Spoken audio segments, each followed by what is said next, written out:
आपली स्वतःची प्रतिष्ठा, आपल्या मागासवर्गीय जात बांधवांची प्रतिष्ठा या उच्चवर्णीय लोकांसमोर कशी टिकवली पाहिजे याचं उत्तम उदाहरण बाळासाहेब आंबेडकर देताना दिसतात.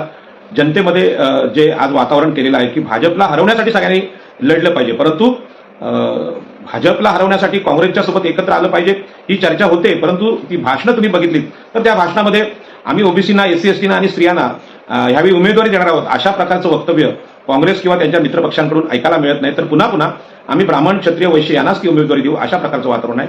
आणि याच्यामध्ये मग मागासवर्गीयांची बाजू मांडायची कोणी, आणि म्हणून वंचित बहुजन आघाडीचे अध्यक्ष म्हणून बाळासाहेबांनी अतिशय उत्तम बाजू मांडलेली आहे. त्यांचं राजकारण हे सगळ्या ह्या उच्चवर्णीय लोकांना नमवणारं आहे आणि त्याचा आनंद मला निश्चितच होत आहे.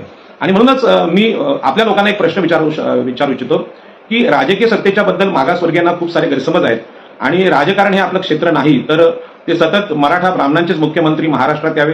राष्ट्रीय स्तरावर सुद्धा काँग्रेसने अगोदरचं राजकारण केलंय, सरंजामी जमीनदार लोकांचं केलं, त्यांना सुद्धा कधी मागासवर्गीय माणूस सत्तेत बसावा असं वाटलं नाही.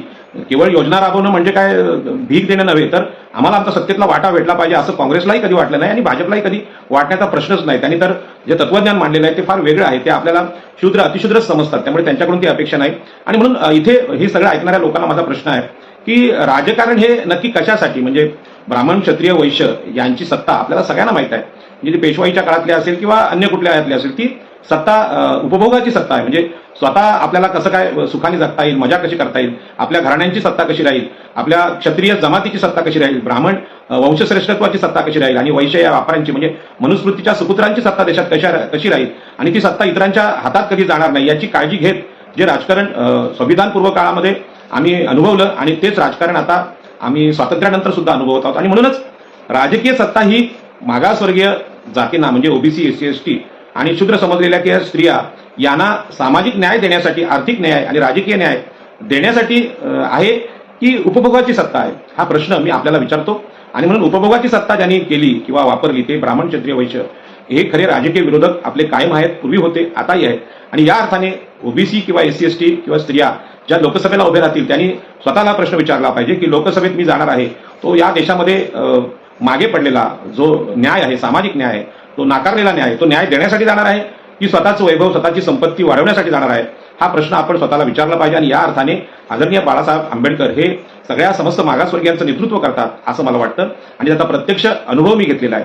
आणि हा अनुभव घेऊनच आता मी ओबीसीना सांगतोय की आता बाळासाहेब आंबेडकर व्यक्तिशः जो संघर्ष करतायत अशा प्रकारचा संघर्ष आताच्या बातम्यांमध्ये ओबीसींचा पण दिसायला हवा. ओबीसीनी सुद्धा सगळ्या पक्षांना भंडावून सोडलं पाहिजे की आमचं काय करणार हे बोललं पाहिजे. आणि तुम्हाला बोलता येत नसेल तर बाळासाहेब आंबेडकर जे आज संघर्ष करतायत त्या संघर्षाला आम्ही पाठिंबा दिला पाहिजे. त्यांच्यावर जर कोणी आरोप करत असतील तर सांगितलं पाहिजे की होय, की आम्ही जेव्हा सत्तेचा वाटा मागतो, आम्ही सत्तेत येण्याचा प्रयत्न करतो, तेव्हा आमच्यावर आपण नेहमी आरोप करता आणि हे आरोप आजचे नाहीत, तर ऋग्वेद काळापासून आहेत, मनुस्मृतीच्या काळापासून आहेत. आणि वर्तमान काळात मनुस्मृतीचंच आचरण हे देशातले आणि महाराष्ट्रातले सगळे राजकीय पक्ष करताना दिसतात. आणि म्हणून ही जी लोकसभेची निवडणूक आहे ती लोकसभेची निवडणूक मागासवर्गीयांनी सत्तेत येऊ नये याच्या अट्टहासाने सर्व राजकीय पक्ष करताना दिसत आहेत. आणि या राजकीय पक्षांना उत्तर देण्याचं काम मागासवर्गीयांच्या जे छोटे छोटे पक्ष असतील त्यांनी केलं पाहिजे. पण माझं पूर्णपणे हे मत आहे की मोदींच्या या हुकुमशाहीला कुणीही शरण जाऊ नये.